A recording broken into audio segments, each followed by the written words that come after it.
I want you to experience consequences. Just once. I want you to feel what it's like when no one comes to save you.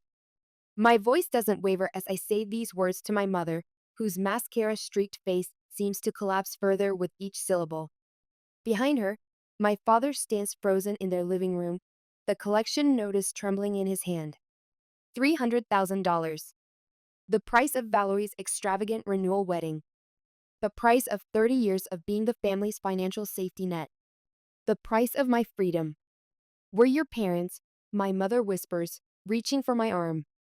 I step back, feeling the strange weightlessness that comes with finally cutting a cord that's been strangling you for decades. Yes, and you taught me everything I know about family loyalty. I turn to leave their aging colonial home, the home they're about to lose, along with the lake house that was supposed to be my inheritance. My father's voice, thinner than I remember, calls after me. Catherine, please, your mother's blood pressure. I pause at the doorway, not turning back. Funny how my financial health never concerned either of you. The door closes behind me with a finality that echoes through my bones. In my car, I sit motionless, hands gripping the steering wheel as 55 years of being the strong one, the responsible one. The family ATM crystallized into something hard and clear within me. My phone buzzes. Valerie, using yet another new number. Mom's hysterical because of you. Dad might need to go to the hospital. How could you be so cruel?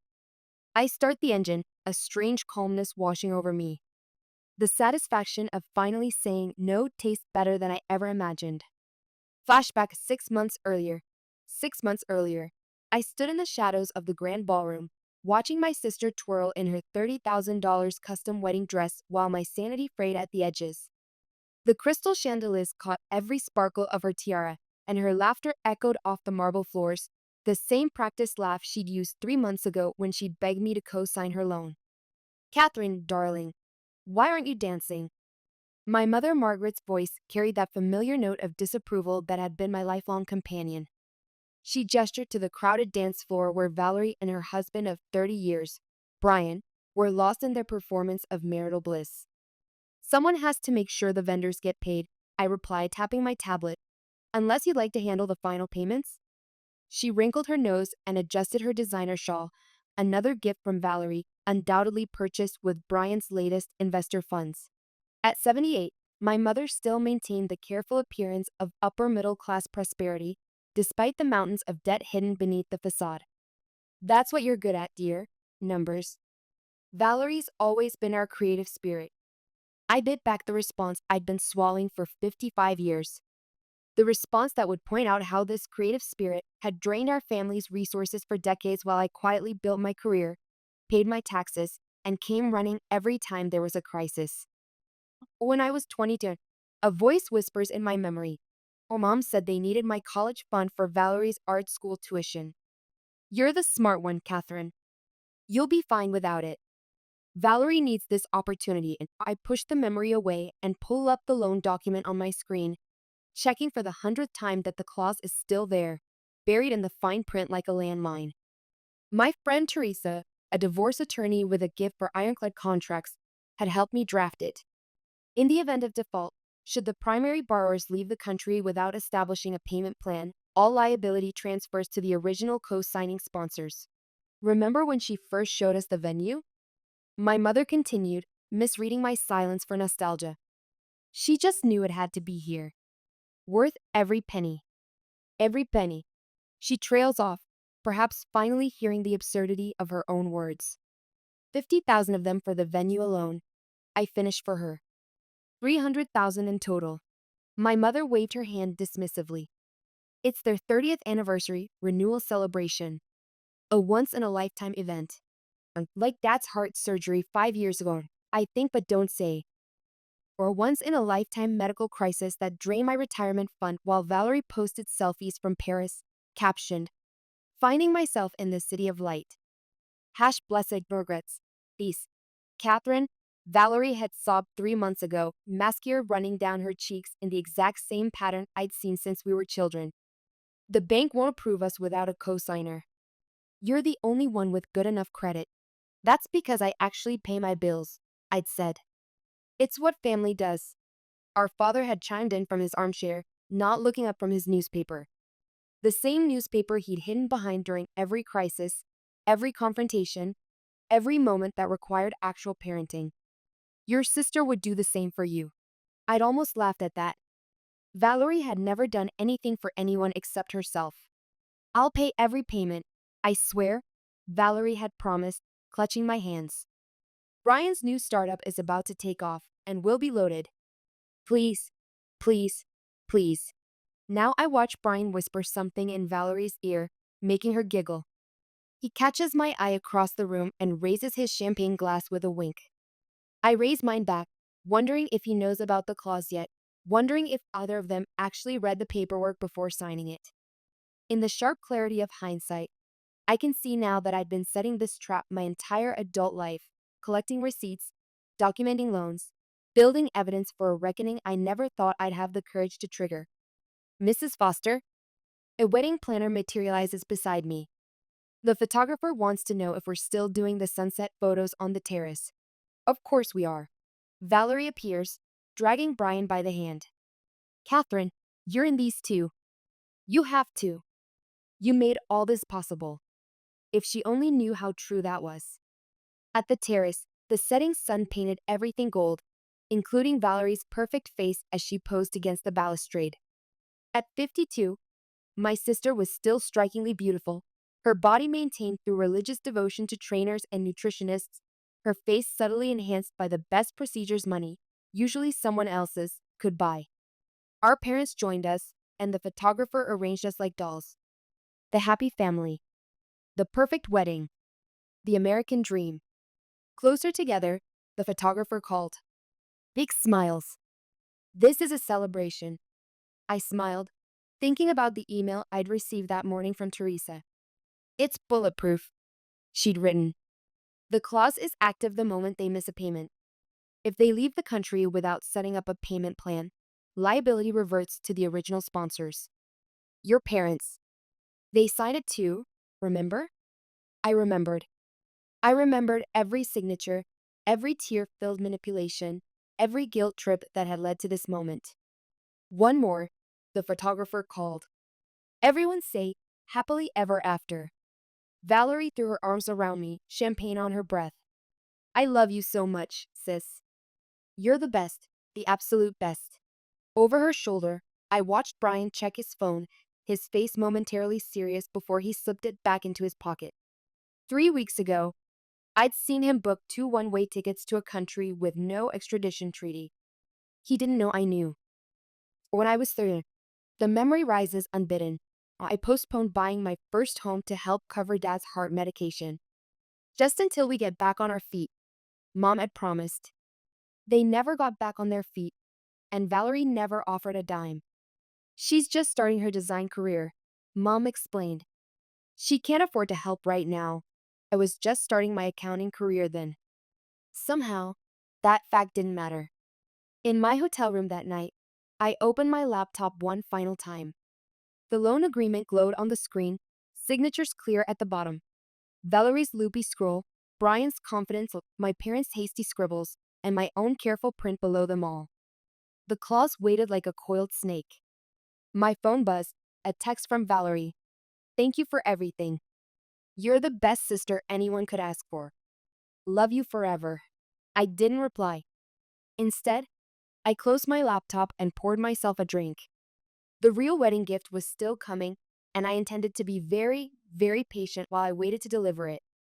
6 months later, brunch restaurant. 6 months after the wedding, I sat in my favorite brunch restaurant, staring at my phone's call log. 32 attempted calls to Valerie, 16 to Brian, and 48 unanswered text messages. The first loan payment was 3 weeks overdue. You're obsessing again, Teresa said, sliding into the seat across from me with 2 fresh mimosas. At 53, my best friend since college had the sharp eyes of a woman who had built her career helping women escape bad marriages.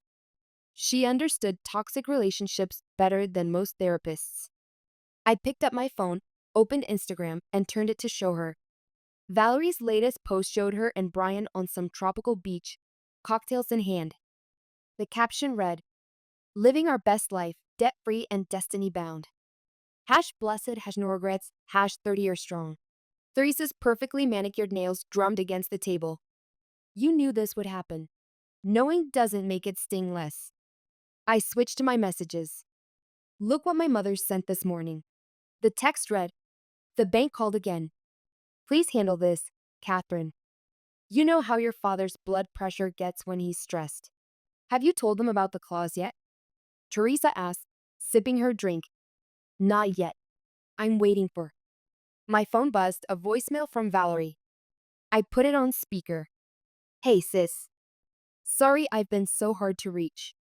The Wi-Fi here is just awful. Listen, about those payment notices you keep forwarding, I know you'll figure it out. You always do. You're so good with money stuff anyway. Love you. Don't work too hard. Theresa's eyes widened. The audacity.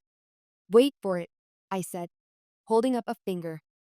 The message continued. Oh, and could you maybe stop calling so much? It's kind of desperate, and Brian says it's bringing down our vibe. Thanks, kisses. And when I was 45, the memory slices through me. I sat alone in my apartment after my divorce from Michael.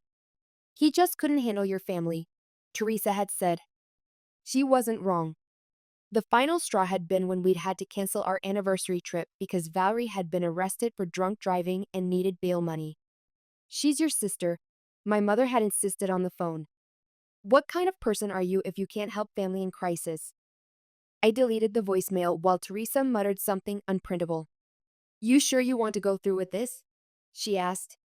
Legally, you're safe. Morally, let them drown.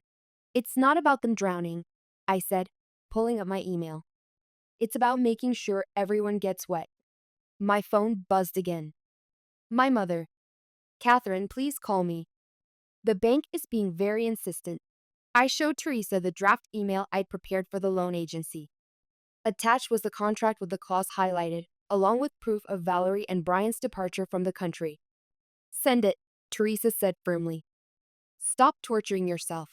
I hesitated, my finger hovering over the send button. In that moment, I saw my life stretch before me, decades more of being the family's safety net, decades more of watching Valerie get rewarded for her irresponsibility while I was taken for granted for my stability.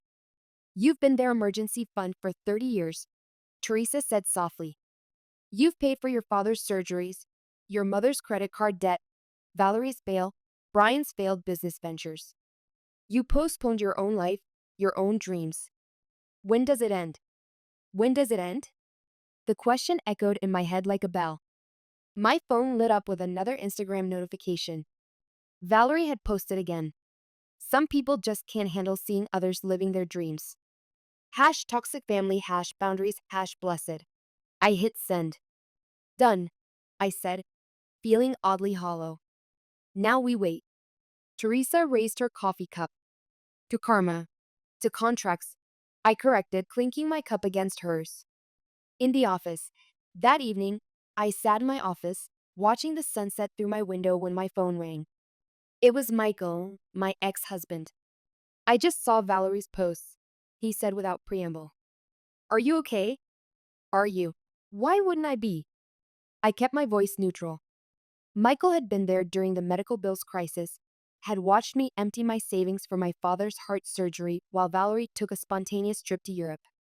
Because you always take care of everyone, he said softly, and no one ever takes care of you. I thought about the email I'd sent, about the clause that would soon detonate in my parents' lap.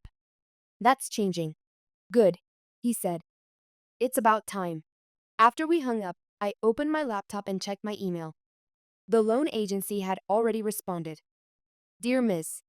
Catherine, we acknowledge receipt of your documentation regarding the liability reassignment clause. Our legal team will review and proceed accordingly. Expect contact within 48 hours.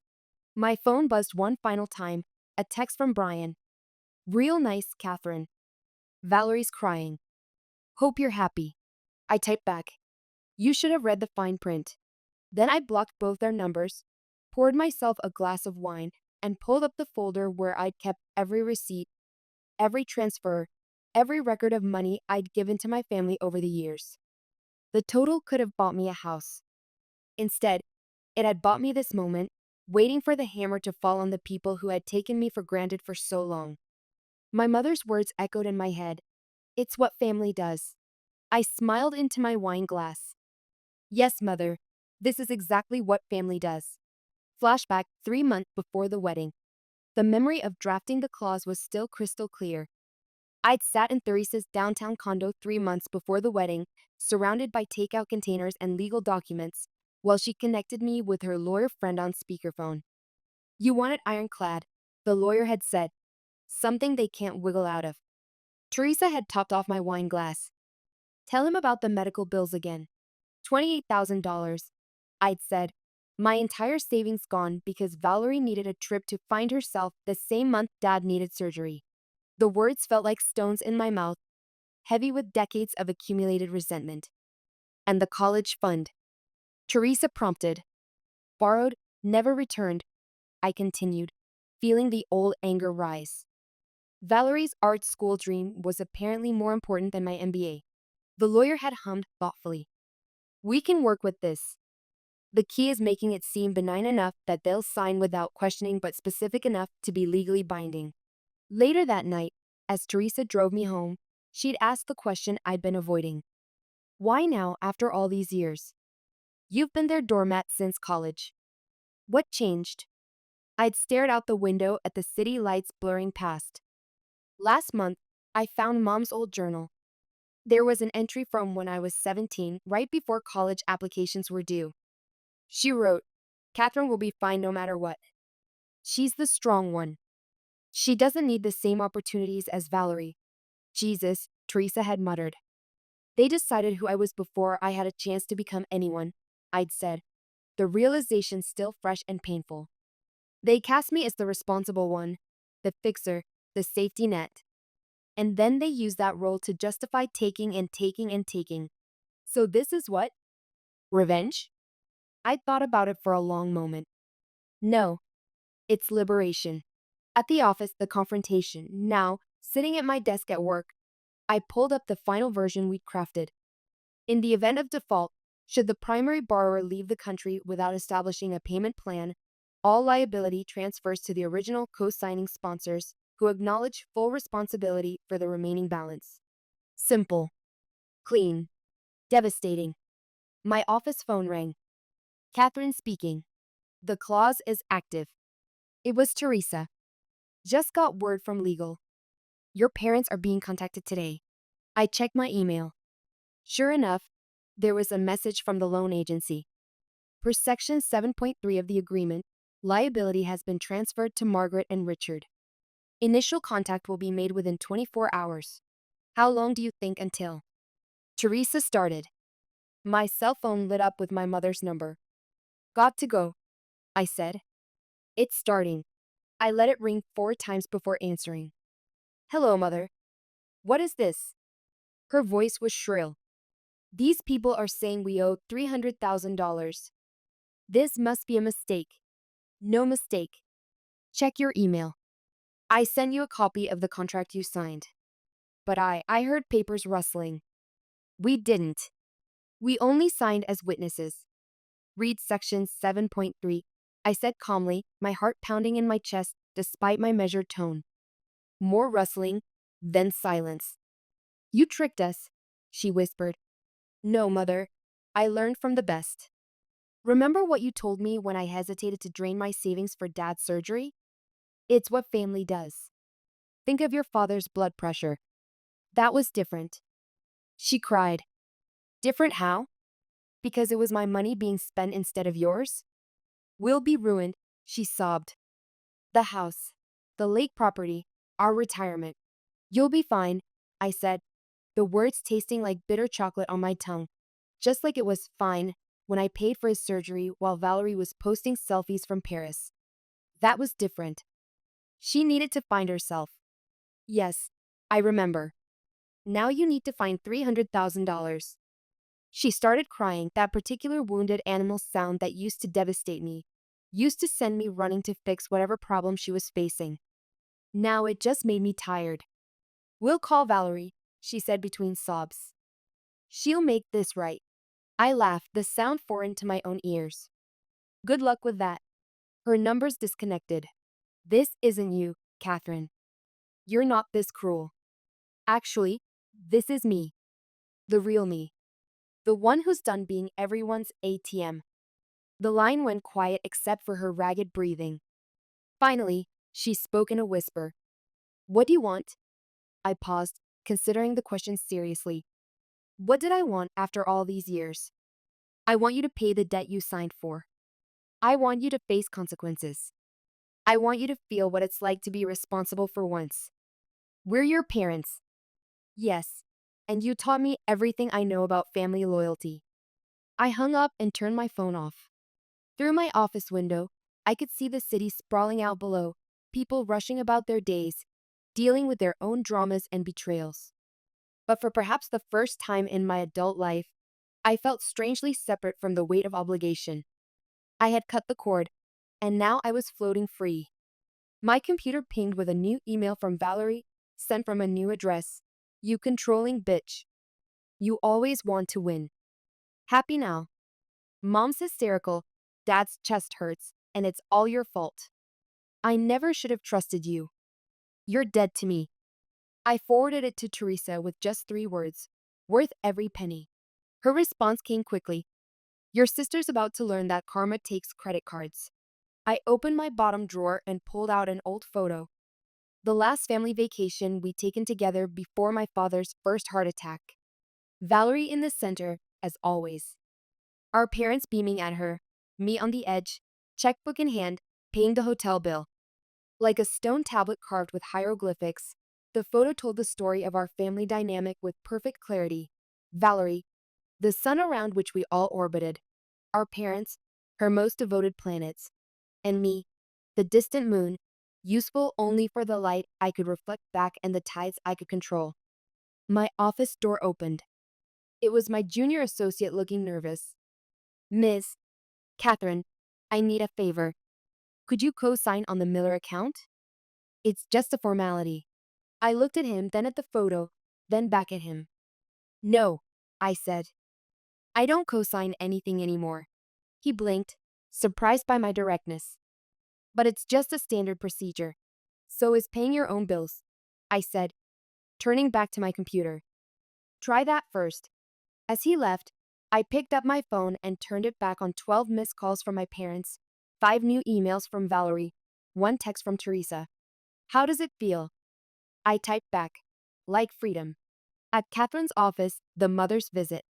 The collection agency didn't waste any time. 3 days after the clause activation, my mother showed up at my office unannounced, mascara streaking down her face.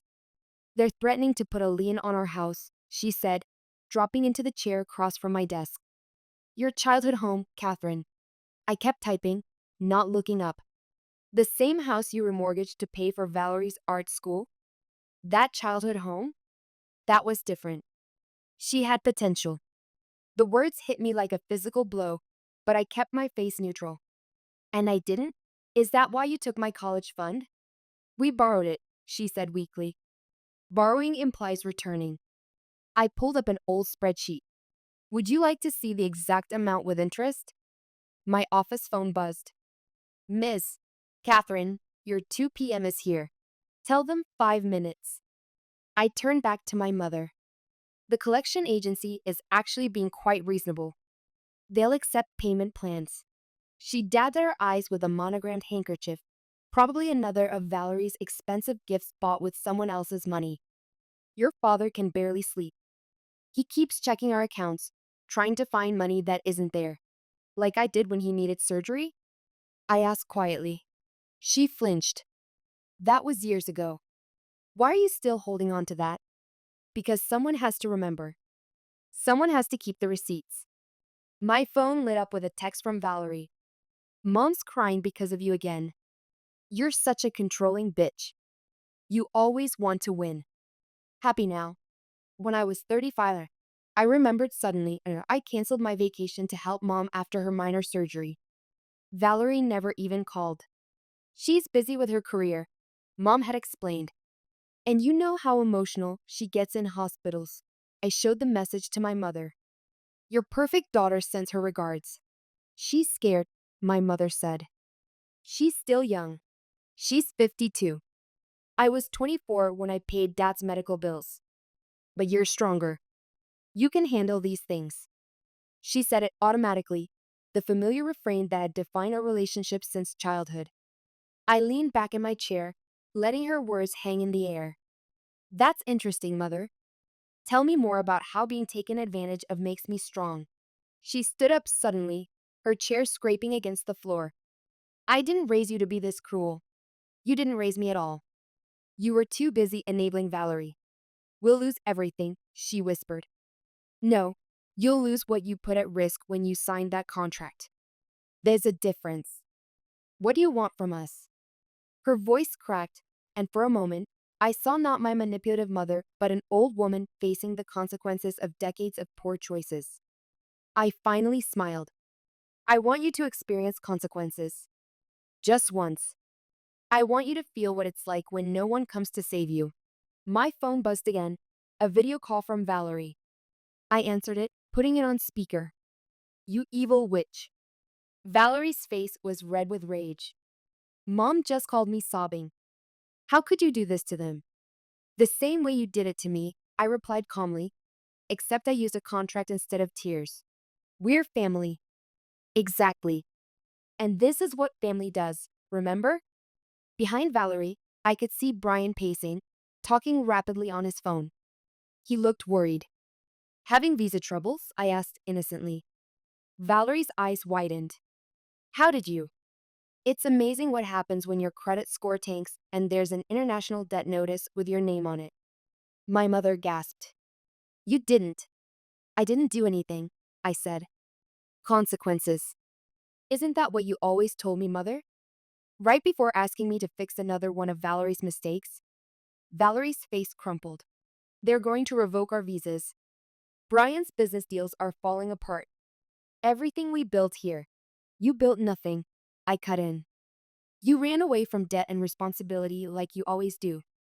The only difference is this time there's no one to clean up your mess. Girls. My mother pleaded. We can fix this, Catherine, if you just pay.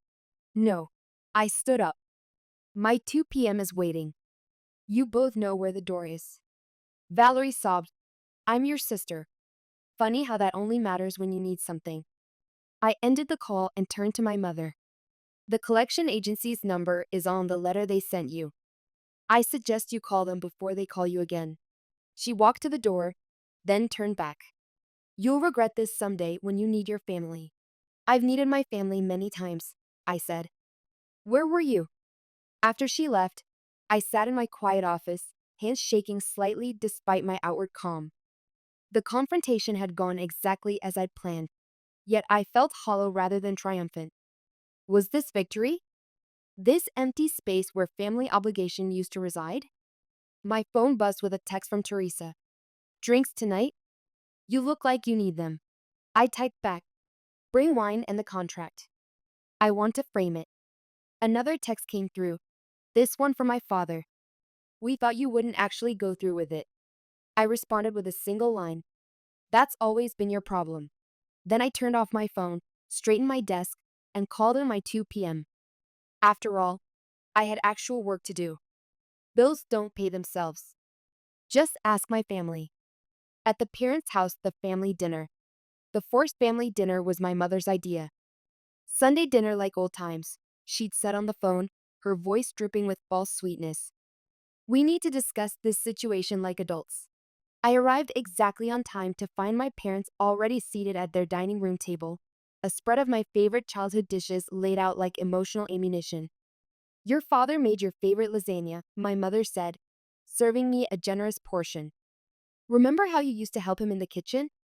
I remember paying for his heart medication after making that lasagna, I replied, setting my fork down. Let's skip the nostalgia and get to the point. My father cleared his throat. The bank is being insistent. Banks tend to be that way about money. We've looked at our options, my mother cut in. We could sell the lake property. The one I was supposed to inherit? I laughed. The one you remortgaged for Valerie's wedding? You're not being fair, my father said quietly. I pulled out a folder and placed it on the table. Let's talk about fair. Inside was a spreadsheet, every dollar I'd given them over the years, meticulously documented with dates and reasons. Page 1. Dad's medical bills, $28,000. Page 2. Valerie's art school tuition, $40,000 of my college fund. Page 3. The down payment for Valerie's first car, $12,000. Should I continue? I asked. My mother pushed the folder away as if it might bite her. We're not here to dwell on the past. No, you're here because the collection agency is drowning you in calls. We raised you, my father said, his voice trembling slightly. At 80, he looked frailer than I remembered, the veins on his hands standing out like blue rivers on a weathered map. We gave you everything. You gave Valerie everything, I corrected. I earned everything I have. When I was 50, the memory surfaces like a bubble in still water, and I finally saved enough for a down payment on the lake house I dreamed of since childhood. The same week, my parents had called about their property taxes being in arrears. Just until next month, they'd promised. I never saw that money again, and the lake house went to another buyer. Until my phone buzzed, a text from Teresa. How's the ambush going? Before I could respond, my mother reached across the table and grabbed my hand. Darling, please, we can fix this together. For the family. The family? I pulled my hand away. Where was this family concern when I worked 2 jobs to pay for Dad's surgery while Valerie posted Instagram photos from Europe? She was finding herself. And now she's lost herself in another country with $300,000 of debt that you co-signed for. My father stood up suddenly, his face red.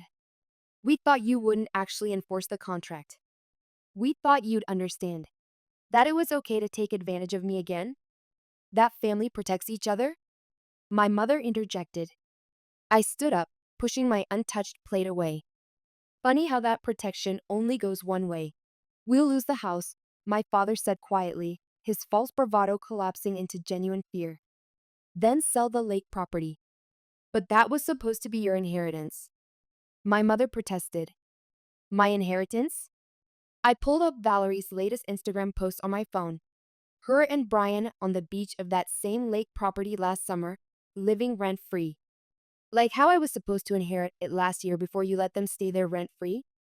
My parents exchanged guilty looks. You knew, I said, realization dawning. You knew they were planning to leave the country. My mother's silence was answer enough. You helped them plan it. I continued, the pieces falling into place. You thought I'd just what? Pay off their debt like I've paid off everything else? You're stronger than Valerie, my father said weakly. You can handle these things. There it was again. That phrase. The curse that had shaped my entire life. You're stronger than your sister. You don't need as much support. You'll figure it out. You can handle it, were words that had once been meant as praise, but had become the chains that bound me to a lifetime of financial servitude. Not anymore. I grabbed my purse. Call the collection agency. Set up a payment plan. Sell whatever you need to sell. I'm done handling things. Catherine, please. My mother called after me. What will people think? I turned at the door. They'll think you're finally facing consequences. How does it feel? Outside, I sat in my car for a long moment, hands shaking on the steering wheel. My phone buzzed with a text from an unknown number. Brian, using a new phone. Got your little message about the visa issues. Real cute. But you forgot something. I know things about your company, things that could hurt your career. Want to reconsider your position? I forwarded the message to Teresa with 3 words. Time for phase 2. Her response was immediate. Let's bury them. Back at home, I poured myself a glass of wine and opened my laptop. In a folder labeled insurance, I had copies of every questionable email Valerie and Brian had sent about their plans to default on the loan, every conversation about fleeing the country, every piece of evidence showing my parents' knowledge and compliance. I drafted a new email to the loan agency's fraud department. I have information regarding a premeditated loan default. My phone rang, my mother again. I declined the call and hit send on the email instead. Sometimes, I whispered to my empty apartment, the best family dinner is the last one. Flashback 25 years ago. The memory hits me like a physical blow as I drive home. I was 30 years old, standing in my parents' kitchen, the same kitchen where we just had our confrontation. The counters were newer then, the cabinets a different color, but the dynamic was exactly the same. I don't understand, I said, staring at the bank statement in my hand. This was my down payment fund. I've been saving for 5 years. My mother bustled around, not meeting my eyes. It's just a loan, Catherine. Valerie needs the money for her design school application portfolio. It's a once-in-a-lifetime opportunity. So is buying my first home. My voice cracked with frustration. I've been working 60-hour weeks for this. You're stronger than she is, my mother said, using the phrase that had become her standard explanation for every inequity between us. You can rebuild your savings. Valerie. She's more fragile. This rejection could break her spirit. My father sat at the table, newspaper raised like a shield. Listen to your mother, Catherine. Family helps family. Then why doesn't family ever help me? The question hung in the air between us, unanswered. Don't be selfish, my mother finally said. Valerie has such potential. This could be her big break. I looked at them both, my mother's practiced concern, my father's strategic absence behind his newspaper, and suddenly saw with perfect clarity the roles we'd all been assigned. Valerie, the fragile artist who needed protection and support. My parents, the enabling guardians of her dreams. And me, the reliable workhorse expected to sacrifice without complaint. Fine, I said finally. But this is the last time. It wasn't the last time, of course. It was merely the first time I recognized the pattern that would define the next 25 years of my life. The whistleblower 1 week later. The anonymous tip took less than 24 hours to detonate. I was at my desk when Teresa burst into my office, her tablet displaying multiple social media feeds. It's happening, she said, turning the screen toward me. Someone leaked parts of the loan documentation to a financial whistleblower site. The story was going viral. Valerie's Instagram comments had exploded overnight. Her latest beach photo was flooded with responses. Must be nice to live in luxury while running from debt. How do you sleep at night knowing your sister's paying for your lifestyle? Financial frauds living their best life. My phone buzzed. Ryan again. What did you do? Our sponsors are pulling out. I typed back. I didn't do anything. The truth did. Another notification popped up, an email from my father. Subject line. We need to talk. I opened it. Meeting at the house, 7 p.m. Come alone. Teresa read it over my shoulder. Trap, obviously. I closed my laptop. But I'm going anyway. Want backup? No. It's time to finish this. The house looked smaller than I remembered, its shadows longer in the evening light. My father sat alone on the porch steps looking older than his 80 years, more hunched, more fragile than the imposing figure of my childhood. Your mother's not here, he said as I approached. I asked her to let me handle this. Handle what? He pulled out a stack of papers. We found these in Valerie's old room. She left them behind when they ran. Email printouts, bank statements, text messages. A complete paper trail of their plan to take the money and run. You knew, I said quietly. You knew all along. We thought. He rubbed his face with trembling hands. We thought you wouldn't actually go through with the clause. You never go through with consequences. You always fix things. Not anymore. The collection agency called again. They're talking about fraud charges now. Criminal charges, Catherine. I said nothing, letting his panic hang in the air between us. Actions have consequences, he said, and I nearly laughed at hearing my own words echoed back to me. He looked up at me, eyes wet behind his bifocals. She's your sister, and I'm your father. Did that ever matter? The question cut deeper than I expected, piercing through the armor of righteous anger I'd wrapped around myself. Yes, I said finally. It mattered so much that I spent 30 years letting you all take advantage of it. Silence stretched between us, heavy with decades of unspoken resentment. We got a call from Valerie an hour ago, he finally said. Their visas are being revoked. Eric's business partners are backing out. They're stranded. Karma is not very subtle, is it? Can't you stop this? I sat beside him on the steps, keeping a careful distance. Remember when I was 16 and I wanted to go to that summer programming camp? He stared straight ahead. You said we couldn't afford it. But 2 months later, Valerie needed a new laptop for her photography hobby. Premium model, top of the line. Catherine, I'm not fixing this, I said, standing up. I'm not fixing anything ever again. My phone buzzed, a video call from Valerie. I answered it where my father could see. They're freezing our accounts. Valerie was crying, mascara running. Brian's partners are saying something about fraud investigations. What's happening? The truth is happening, I said calmly. How's that working out for you? We're stuck here. The embassy won't help. Our cards are declined. Sounds like a you problem. Dad, she wailed, seeing him in the frame. Tell her to stop this. He looked between us, lost. I don't know how. That's right, I said. For once, you don't know how to fix things for her. Interesting feeling, isn't it? Valerie's face contorted with rage. You evil, jealous bitch. I ended the call. My father stood slowly, papers clutched in his trembling hands.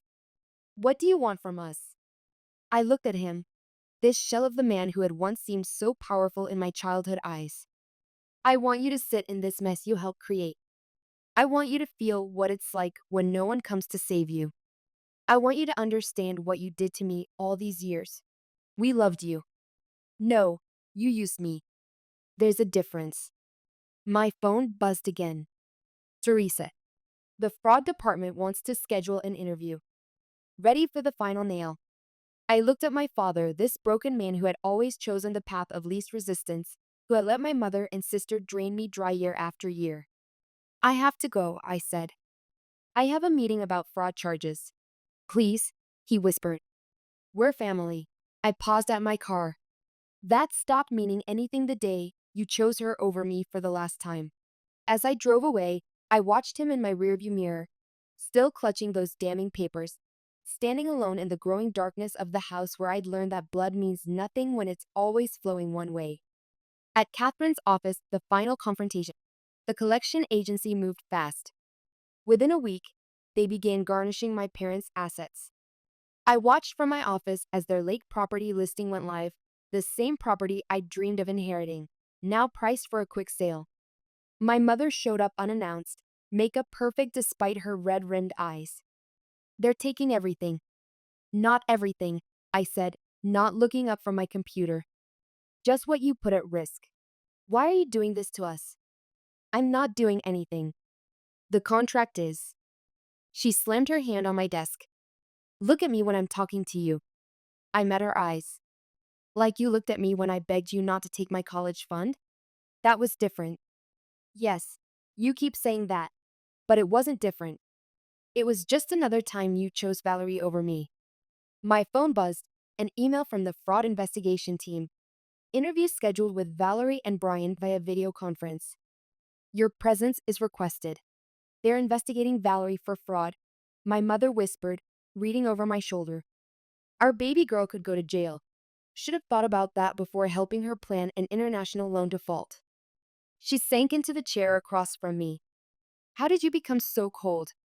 I learned from the best. I turned my screen to show her Valerie's latest social media post, a tearful video about being victimized by toxic family. She's scared, my mother said. She's manipulating again, but this time it won't work. My phone rang. Teresa. Turn on the news, she said without greeting. Local business channel. I pulled up the live stream. There was Brian being escorted from a business meeting by security.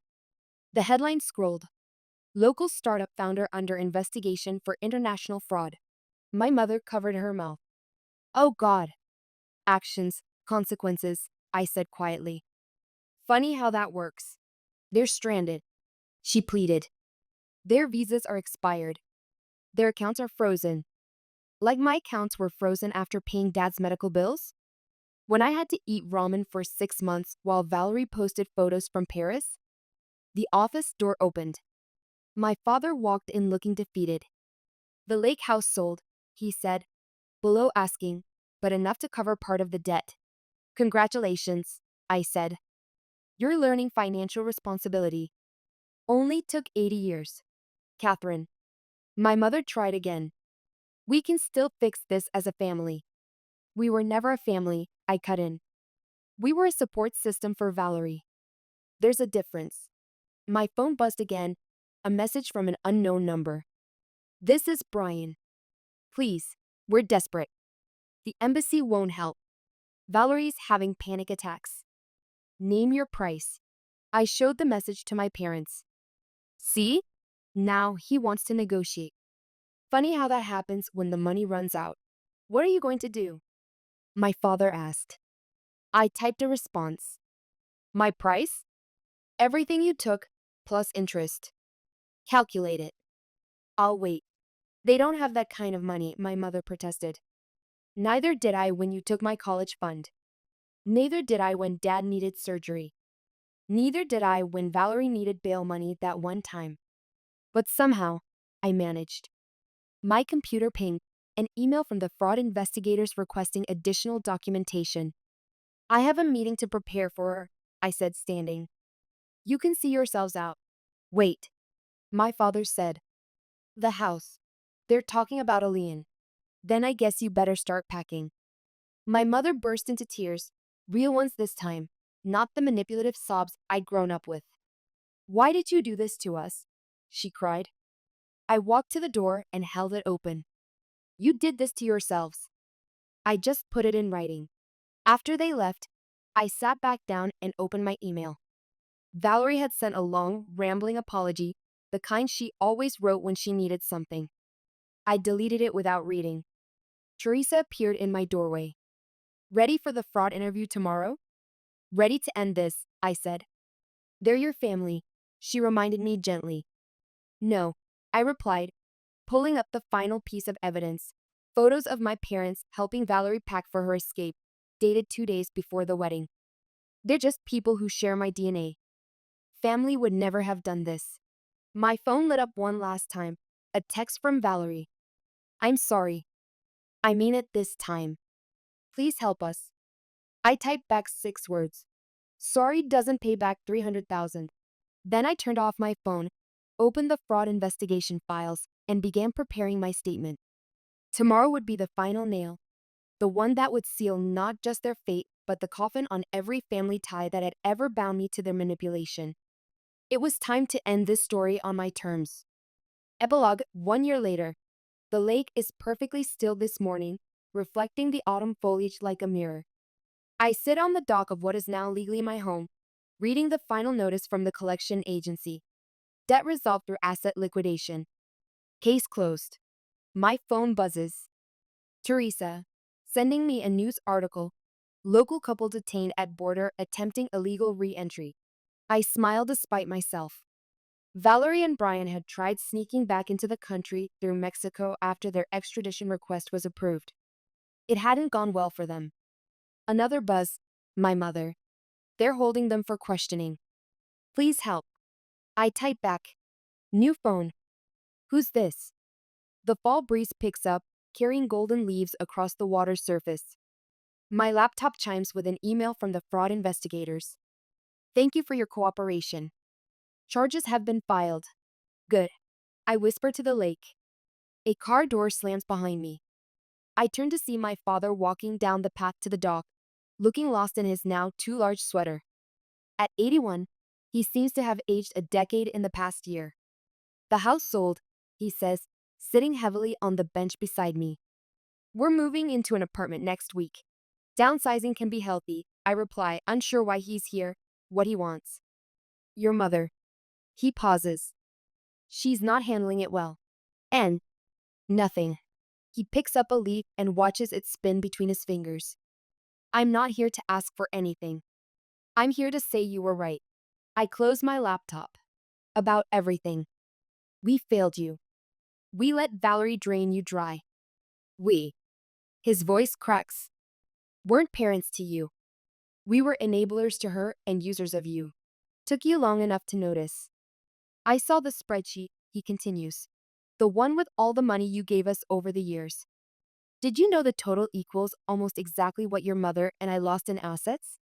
The lake house, the savings accounts, the investments. Karma's good at math. He pulls an envelope from his jacket. This was in Valerie's old room. It's addressed to you, dated the day before the wedding. I open it. Inside is a note in Valerie's handwriting. Dear Catherine, by the time you read this, we'll be gone. Thanks for being such a reliable ATM all these years. Don't worry, Mom and Dad will guilt you into fixing this too. They always do. Love, Valerie. She never saw you as a sister, my father says quietly. And we never saw you as a daughter. We saw you as a solution. I fold the note carefully. And now we see you as someone we lost through our own actions. He stands up, brushing leaves from his pants. I'm not asking for forgiveness. I'm just saying you were right to do what you did. My phone buzzes again. Teresa. Incredible news. Valerie and Brian are facing federal charges. Your parents' statement sealed it. I look up at my father. You testified against them? We told the truth, he says simply. Finally, he turns to leave, then stops.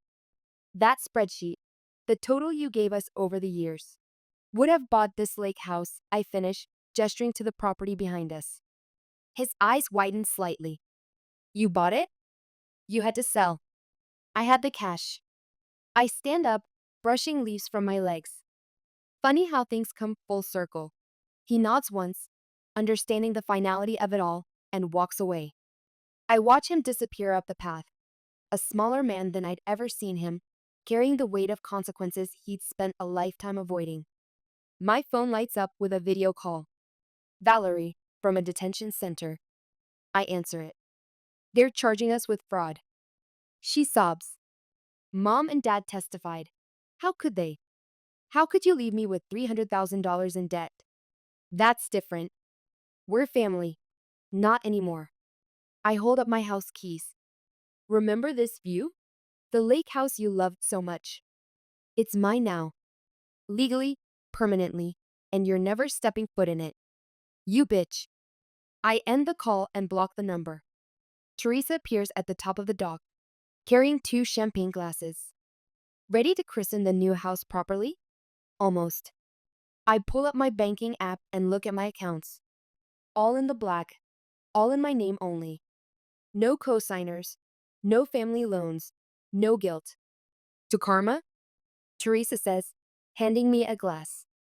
To contracts, I correct, but then smile, softening for perhaps the first time in months, and to finally choosing myself. We clink glasses as the sun breaks through the clouds, painting the lake in shades of gold. My phone stays silent. No more family emergencies. No more guilt trips. No more manipulation. Just peace, property in my name, and the sound of water lapping against the shore, washing everything clean. Sometimes revenge doesn't roar. I think to myself as we walk back to the house that finally, rightfully belongs to me. Sometimes it whispers in legal documents and property deeds. Sometimes it looks like finally closing the door on the people who never saw you as anything but a solution to their problems. And sometimes, just sometimes, it feels exactly like freedom.